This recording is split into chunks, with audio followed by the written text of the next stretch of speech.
ரோம அதிபதி முன்பாக இயேசு தன்னை ராஜா, யூதருடைய ராஜா என்று என்ன பண்ணாரு? கன்ஃபார்ம் பண்ணியிருக்கிறார், ஒத்துக்கிட்டு இருக்காரு.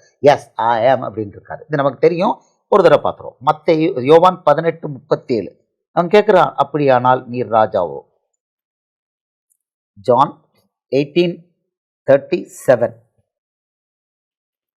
கேள்வி மேல யோவான்ல மட்டும்தான் இது இருக்கு.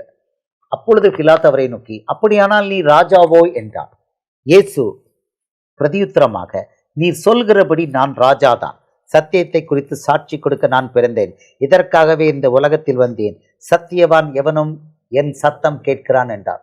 கன்ஃபார்ம் பண்றாரு, நான் ராஜாதான். Is king, I am king. இங்கிலீஷ்ல எப்படி வருது? ஐ எம் இண்டீட் கிங் சொல்றாரா? You say rightly that I am a king. You say rightly I am a king. Confirm பண்றாரு. சத்தியம். அது பதில் கொடுக்க மாட்டேங்கிறாரு. பதில் கொடுத்தா அவன் குரூசிஃபை பண்ண மாட்டான். பதில் கொடுத்தா குரூசிஃபை பண்ண மாட்டான். அதுக்கு மேல பதில் கொடுக்க மாட்டாரு. அவர் அடிக்க போட ஆளை போலதான் ஆடை போல இருப்பாருன்னு ஏசாயா 53 இருக்கு. ஸ்பெசிபிக்கா எது அவர் அவரை கன்ஃபார்ம் பண்ணுதோ அதுக்கு மட்டும் தான் பதில் கொடுப்பார். கொடுத்துருக்காரு, வேற எதுக்கும் அவர் பேசல. அவன் அடுத்தது கேட்கிறான், நீ ராஜாவான்? S I am a king. அவ்வளவுதான், அதோட முடிஞ்சது. சத்தியத்தை குறித்து நான் சாட்சி கொடுக்க பெறுதேன். சத்தியவான் எவனும் என் சத்தத்தை கேட்கிறான். அப்ப இயேசுவோட சத்தத்தை கேட்க மாட்டேங்கிறவன்லாம் யாரு? அவன் சத்தியவான் இல்லை. இதுல ஒரு ஸ்பெஷல் ரெவலேஷன் கொடுத்திருக்காரு. சத்தியவான் எவனும் என் சத்தம் கேட்கிறான். அப்படின்னா உலகத்துல இருக்கிற சத்தியவான், இங்கிலீஷ்ல பாருங்க, everyone who is of the truth hears my voice. அப்படின்னா உண்மை உள்ளவன், சத்தியம் உள்ளவன், அவன் இந்துவோ முஸ்லீமோ கடவுளே இல்லைன்னு சொல்றவனோ, ஏசப்பா ஒரு ரெவலேஷன் கொடுத்திருக்காரு. சத்தியவான் எவனும் என் சத்தம் கேட்கிறான். ஆமென் சொல்லுவோமா எல்லாரும்? வெரி பவர்ஃபுல் ஸ்டேட்மெண்ட் அந்த இடத்துல கொடுக்குறாரு. அந்த இடத்துல அவரை க்ரூசிஃபை பண்ண போறாங்க. அந்த இடத்துல செமைய ஒரு ஸ்டேட்மெண்ட். அவன் கேட்கிறான், சத்தியமாவது என்ன? அவருக்கு எவ்வளவு நேரம் ஆயிருக்கும். நானே வழியும் சத்தியம். ஆனா என்ன பண்ணிட்டாரு? சப்புன்னு இதை போட்டு பேஸ்ட் போட்டு ஒட்டிட்டார். சொல்ல மாட்டேன்ட்டார். அவன் அடுத்து டக்குன்னு போறான், இவன் மேல நான் ஒரு குற்றத்தையும் காணலைங்கிறான். நல்லா இருக்கு, அதெல்லாம் இன்ட்ரெஸ்டிங்கா இருக்கு. ஸோ ஏன் அவர் பதில் சொல்லலை? என்னது என்னது என்னமா புதுசா?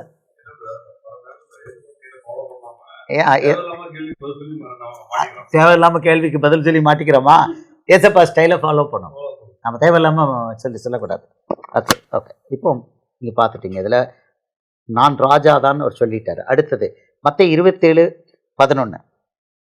இது ஆன் ரெக்கார்ட் நம்ம இதை பிளேஸ் பண்றோம். மத்தேயு 27:11. நீ யூதருக்கு ராஜாவா? எஸ் அப்படிங்கிறாரு. It is as you say அப்படிங்கிறாரு. இயேசு தேசாதிபதிக்கு முன்பாக நின்றார். தேசாதிபதி அவரை நோக்கி, நீ யூதருடைய ராஜாவா என்று கேட்டான். அதற்கு இயேசு, நீ சொல்கிறபடிதான் என்றார். ஏன்னா சார்ஜே அதுதான். சார்ஜே அவன் கொண்டு விட்டது. இவன் தன்னை யூதருக்கு ராஜான்னு சொல்றான். தப்பா எல்லாருக்கும் போய் சொல்லி கொடுக்குறான் அப்படின்னாரு. அவன் மற்றதெல்லாம் விட்டுட்டு அவனுக்கு ஒன்னே கன்ஃபர்மேஷன் தேவை. கேட்டான், நீ யூதருக்கு ராஜாவன் டங்குன்னு கேட்டான். அதை மட்டும் கேட்டு கன்ஃபார்ம் ஆகிட்டான். பண்ணி வைக்கிறவனா யாரு?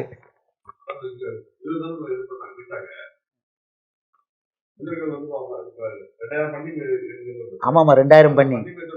சரி சரி சரி, விட்டுருங்க. அது ஒரே ஒரு கோத்திரம் தான். ஒரே ஒரு கோத்திரம், ஒரு ஊருக்கு இடம் தான். ஆமா. அடுத்தது மார்க் 15:2. இது again we are placing it on record. Mark 15:2 கேட்கிறாரு, நீ யூதருக்கு ராஜாவான்னு அவன் கேட்கிறான். பிலாத்து அவரை நோக்கி, நீ யூதருடைய ராஜாவா என்று கேட்டான். அதற்கு அவர், நீர் சொல்கிறபடிதான் என்றார். யூதருக்கு ராஜான்னா பரலோக தேவன் அர்த்தம். ஆமென் சொல்லுவோமா? பரலோக தேவன். இவர் போய் தேவன் இல்ல அப்படின்னா, யூதருக்கு ராஜா இஸ் ஈக்குவல் டு இஸ்ரவேலுக்கு ராஜா. இஸ்ரவேலுக்கு ராஜா மீன்ஸ் யாக்கோபின் தேவன், பழைய ஏற்பாட்டு தேவன், யெகோவா. இவர் ராஜா இல்லை அப்படின்னா இவர் தான் அவர். இவ்வளோ ரெக்கார்டு எனக்கு இல்லைன்னு உங்க சொல்ல முடியாது. அடுத்தது முடிவுக்கு வர்ற மாதிரி இருக்கு. ஓகே, நியாயத்திற்குப்பட்டு சிலுவையில் அறையப்பட்டது யூதருக்கு ராஜா என்ற கிறிஸ்துவே. யூதருக்கு ராஜா என்றாலும் தேவகுமாரன் என்றாலும் ஒரே அர்த்தம் தான். சிலுவையில் அறையப்பட்டது. மத்தேயு 27:37. மத்தேயு 27:37. யூதருக்கு சொல்றாங்க, அன்றியும் அவர் அடைந்த ஆக்கினையின் முகாந்திரத்தை காண்பிக்கும் பொருட்டு இவன் யூதருடைய ராஜாவாகிய இயேசு என்று எழுதி அவர் சிரசுக்கு மேலாக வைத்தார்கள். யூதருடைய ராஜாவை தான் சிலுவையில் அறைஞ்சிருக்காங்க. கிறிஸ்துவுக்கு இன்னொரு பேர் யூதருடைய ராஜா. 27 யோவான் 19:7. 19 யோவான் 19:7. இவன் தன்னை தேவனுடைய குமாரன்னு சொல்றனால சொல்றாங்க. யூதர்கள் அவனுக்கு பிரதியுத்தரமாக, எங்களுக்கு ஒரு நியாயப்பிரமாணம் உண்டு, இவன் தன்னை தேவனுடைய குமாரன் என்று சொன்னபடினால் அந்த நியாயப்பிரமாணத்தின்படி இவன் சாக வேண்டும் அப்படின்னு சொல்றாங்க. 19வது வசனத்தில் இதை அக்செப்ட் பண்ணிக்கிட்டான். பிலாத்து இதை தான் அக்செப்ட் பண்ணான். அக்செப்ட் பண்ணிட்டு சொன்னான், பிலாத்து ஒரு மேல் விலாசத்தை எழுதி சிலுவையின் மேல் போடுவித்தான். அதில் நசரேயனாகிய இயேசு யூதருடைய ராஜா என்று எழுதியிருந்தது. ஸோ யூதருடைய ராஜா அப்படின்னா இந்த 2 வசனத்தை பார்த்தீங்கன்னா யூதருடைய ராஜா மீன்ஸ் தேவனுடைய குமாரன். அக்யூசேஷன் இவன் தன்னை தேவனுடைய குமாரன் சொல்றான், தன்னுடைய தேவனுடைய குமாரன் சொல்றான்னு சொல்லிதான். ஆனால் ஃபைனலாக ரிசல்ட் வரும்போது என்ன வருதான்? தேவனுடைய குமாரன். இவன் தன்னை தேவனுடைய குமாரன் என்று சொன்னான் இல்லை. நசரேயனாகிய இயேசு யூதருடைய ராஜா. தேவனுடைய குமாரனாலும் யூதருடைய ராஜானாலும் ஒன்றுதான். யூதருடைய ராஜா, தேவனுடைய குமாரன், கிறிஸ்து எல்லாம் ஒரே அர்த்தம் தான். ஒரே அர்த்தம் தான் வந்துருச்சு. யூதர்கள் நிராகரித்தது கிறிஸ்து என்ற அவர்கள் ராஜாவை தான். அடுத்தது லாஸ்ட் பார்ட் வந்துட்டோம். யூதர்கள் நிராகரித்தது கிறிஸ்து என்ற ராஜா. மார்க்கு 15:10. அவங்க நிராகரிக்கணும், அவங்களுடைய ராஜாவை நிராகரிக்கணும். அப்பந்தான் நமக்கு விடுதலை. அந்த மொத்தம் ஆபிரகாம், ஈசாக்கு, யாக்கோபோடு பண்ண உடன்படிக்கை போகிறோம். அப்போதான் காலியாகும், இல்லைன்னா காலி ஆகாது. அவர்களை நோக்கி, நான் யூதருடைய ராஜாவை உங்களுக்கு விடுதலையாக்க வேண்டும் என்று இருக்கிறீர்களா என்று கேட்டான். அங்க பாத்தீங்கன்னா கிறிஸ்து என்ற இயேசுவை நான் என்ன பண்ணணும்னு கேட்கிறான். இங்க பாருங்க, யூதருடைய ராஜாவை உங்களுக்கு விடுதலையாக்க வேண்டும் என்று இருக்கிறீர்களா என்று கேட்டான். பரபாச வச்சுக்கிட்டு கம்பேர். அங்க கிறிஸ்து என்ற இயேசுவையா, இங்க யூதருடைய ராஜாவை. யூதருடைய ராஜா எல்லாம் ஒரே அர்த்தம் தான். அடுத்தது யோவான் 18:39. யோவான் 18:39. பஸ்கா பண்டிகையில் நான் உங்களுக்கு ஒருவனை விடுதலை பண்ணுகிற வழக்கம் உண்டே, ஆகையால் யூதருடைய ராஜாவை நான் உங்களுக்காக விடுதலை பண்ண உங்களுக்கு மனதுண்டா என்றான். இங்க கேட்குறான், நான் பண்ணட்டா யூதருடைய ராஜாவை? அப்போ இப்போ இங்க நிராகரிக்கிறது அவங்க எல்லாத்துக்கும் நோங்கிறாங்க. யூதர்கள் நிராகரிச்சது யார? அவர்களுடைய ராஜாவை, இஸ்ரவேலின் தேவனை. ஆமா. அடுத்தது மத்தேயு 27:18.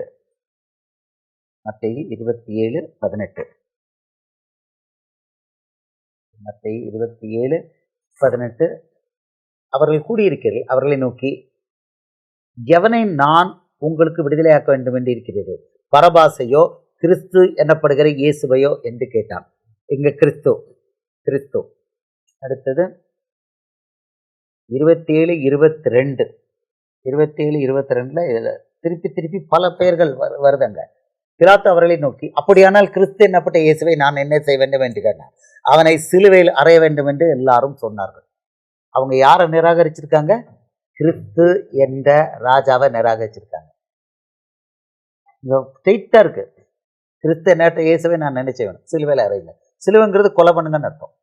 கொலை பண்ணதுக்கு தான் சிலுவை. ஆமா. 27:22 பார்த்துட்டோமா?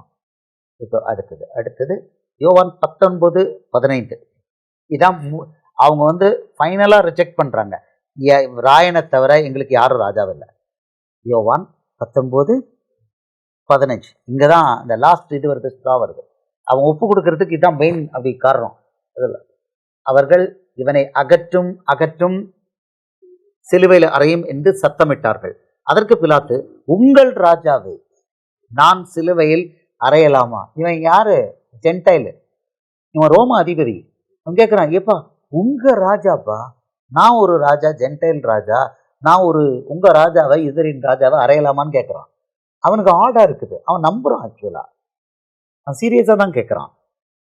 அதற்கு பிலாத்து, உங்கள் ராஜாவை நான் சிலுவையில் அறையலாமா என்றான். பிரதான ஆசாரியர் பதியுத்திரமாக, ராயனே அல்லாமல் எங்களுக்கு வேறே ராஜன் இல்லை என்றார்கள். இல்லை என்றார்கள். அவ்வளவுதான். 12வது வசனத்துல பாத்தீங்கன்னா அவன் காப்பாற்ற முயற்சி பண்றான். 12வது வசனத்துல, அது முதல் பிலாத்து அவரை விடுதலை பண்ண வகை தேடினான். யூதர்கள் அவனை நோக்கி, இவனை விடுதலை பண்ணினால் நீர் ராயனுக்கு சிநேகிதன் அல்ல, தன்னை ராஜாவென்கிறவனோ அவன் ராயனுக்கு விரோதி என்று சத்தமிட்டார்கள். Blackmail, literally blackmail. 14வது வசனத்துல அவங்க முன்னால் கொண்டு வந்து நிறுத்துறான். இதோ உங்கள் ராஜான்னு கொண்டு வந்து நிறுத்துறான். 19:14, அந்த நாள் பஸ்காவுக்கு ஆயத்த நாளும் ஏறக்குறைய 6 மணி நேரமாய் இருந்தது. அப்பொழுது அவன் யூதர்களை நோக்கி, இதோ உங்கள் ராஜா என்றான். அவங்களோட ரியாக்ஷன் என்ன நினைக்கிறீங்க? உடனே சிலுவையில் அறையும், சிலுவையில் அறையும், இவனை அகற்றும், சிலுவையில் அறையும் என்று சத்தமிட்டார்கள். ஒரே ஸ்லோகன் தான், சிலுவையில் அறையும், சிலுவையில் அறையும். அவ்வளவுதான். ஸோ இப்போ நம்ம பார்த்தது, யூதர்கள் நிராகரித்து சிலுவையில் அறைய வச்சது கிறிஸ்து என்ற அவர்களுடைய ராஜா. யூதர்களின் ராஜா கிறிஸ்து என்ற ராஜா. அடுத்தது கிறிஸ்து இஸ் ஈக்வல் டு ராஜா. லூக்கா 23:2. லூக்கா 23:2 பிலாத்து தான். ராயன்கிறது ரோம்ல இருக்கிறவன். பிலாத்துக்கு தலைவன் அவன் மன்னாதி பண்ண, அவன் எம்பரர். இவன் லோக்கலுக்குள்ள அதிபதி, கவர்னர். பிலாத்து கவர்னர், ராயன்கிறது சீசர். அவன் ரோம்ல உட்கார்ந்துருக்கான். அவனதான் சொல்றான், நீர் இவனை விட்டீர்னா அவருக்கு நீ சிநேகிதன அல்ல, பயமுறுத்துறாங்க, பிளாக்மெயில் பண்றாங்க. அந்த 1 சாமுவேல் 8:7 மனுஷன் தான் எங்களுக்கு ராஜா வேணும்னு கேட்டாங்க. ஃபர்ஸ்ட் மனுஷன் தான் ராஜா. இங்க மனுஷனை விட்டுட்டு புறஜாதி தான் எனக்கு ராஜா. கரெக்ட். என்ன ஒரு கம்பேரிசன். கரெக்ட். இங்க புறஜாதி ராஜாங்கறாங்க. இஸ்ரவேலின் ராஜா தேவன். தேவனை விட்டுட்டு மனுஷ ராஜா எங்களுக்கு வேணும்னாங்க. என்ன தலையில ஒன்ன நேரம் கிடைக்கல, என்னதான் தள்ளி இருக்காங்கன்னு சொல்றாரு. அதுக்கு அடுத்து எனக்கு இந்த அனாயிட்டட் பர்சன் கூட எங்களுக்கு வேண்டாம், புறஜாதி ராஜா. எங்களுக்கு புறஜாதி ராஜா, is not our king at all. அவ்வளவுதான். எங்களுக்கு ராயன் தான் கிங் அப்படிங்கிறார். ராயனை தவிர எங்களுக்கு ராஜா இல்லை. என்ன ஒரு டினையல், ஹாரிபிள் டினையல். ஆனா இதெல்லாம் இருந்து அவரை கம்ப்ளீட்டா ரிஜெக்ட் பண்ணணும். அப்பந்தான் அவரை சிலுவையில கொலை செய்ய முடியும். அப்பதான் எல்லாமே ஒழியும், எல்லா பழைய ஏற்பாட்டு உடன்படிக்கைகள் ஒழியும். அப்பதான் நமக்கு கதவு திறக்கும், தேவ திட்டம் அப்பதான் நிறைவேறும். ஸோ அவங்க கிளீனா தே பிளேட் இன்டு தட். ஆனா அதுக்கு பிறகும் அவனுக்கு கிபி 70 வரைக்கும் கதவை திறந்து வச்சிருந்தாரு. What are lovely god is. கிபி 70 வரைக்கும் எல்லா அப்போஸ்தலர்களையும் யார்கிட்ட அனுப்புனாரு? அப்படியே யூதர்கள்ட்ட தான் அனுப்புனாரு. இடையில சைலண்டா கொஞ்சம் பேர் வெளியில எடுத்திருக்காரு. நமக்கு கிடைச்சிருக்கான் தோமா. நீங்க யாரு நம்ம சகோதரர் யார் சொன்னது, அதாவது கொஞ்சம் சீஷர்கள் பேர் எங்கேயுமே கிடையாது, ஆனா சைலண்டா அங்க உலகத்துல பரப்பி போய் வேலையை முடிச்சுட்டாங்க. யார் சொல்லிக்கிட்டு இருந்தது? விஜய் பிரதர். சில சீஷர்கள் எந்த ஆகமும் ஒண்ணுமே எழுதல, அவங்க வேலை பண்ணது 4 கேட்டகரி ஆஃப் சீஷர்கள். அது முடிச்ச பிறகு அவரு பாப்பாரு, சொல்லுவாரு. அவங்க எதுவுமே பண்ணல, ஆனா அவங்களுக்கு ப்ராமிஸ் என்ன கொடுத்துருக்காரு? லூக்கா 22:30, நீங்க என் கூட பரலோக ராஜ்யத்துல என்னோட கூட பந்தி இருந்து இஸ்ரவேலின் 12 கோத்திரங்களை நியாயம் விசாரிக்கிறவர்களா உட்கார்ந்துருப்பீங்க. அக்காம்ப்ளிஷ் பண்ணிட்டாங்க. குவைட்டா பெரிய வேலையை அக்காம்ப்ளிஷ் பண்ணிட்டாங்க. குவைட்டா. ஆமா. அப்போ எதுக்கு சொல்ல வந்தார்? அவர் தோமா சீச்சர். தோமா நமக்கு இங்க வந்தான். ஆமா. ஸோ அவ்வளோ பவர்ஃபுல்லாக முடிச்சுட்டாரு, வேலையை முடிச்சிருக்கிறார். சொல்லாமலே அந்த பெருசா வெளியில அட்வர்டைஸ்மெண்ட் எல்லாமே முடிச்சிருக்கிறாரு.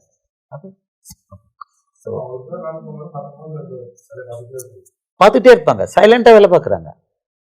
இப்போ நமக்கு இப்படி ஓப்பனா அது பண்ண வைக்கிறாரு. இப்போ ஓப்பன், அவ்வளவுதான்.